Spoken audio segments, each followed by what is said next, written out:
So it's official. Apple has locked in September 9th as the big day, and that's when the highly anticipated iPhone 17 lineup finally takes the stage. We're expecting 4 models this year: the standard iPhone 17, the slimmer iPhone 17 Air, the powerful iPhone 17 Pro, and of course, the top-tier iPhone 17 Pro Max. But just when we thought the wait couldn't get any more intense, a brand new leak has shaken things up. Earlier today, a short clip surfaced in China that supposedly shows the iPhone 17 Pro Max in the wild. What makes this leak different is that the person holding it reportedly works on the production line.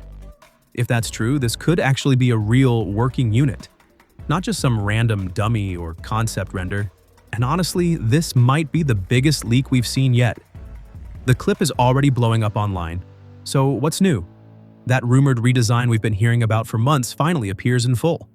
The Pro Max has a massive camera housing stretching edge to edge across the back.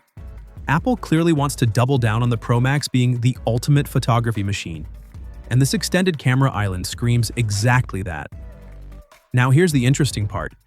There's also a secondary outlined area around the back, almost like Apple's way of making that oversized bump feel more balanced. Love it or hate it, this design feels intentional, and it's definitely going to spark debate.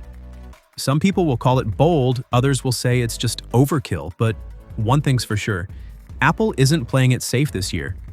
And whether this leaked unit is 100% legit or just a very convincing decoy, the timing makes it all the more exciting. We're literally days away from the official reveal. And if this redesign is real, the iPhone 17 series could easily be Apple's boldest move in years.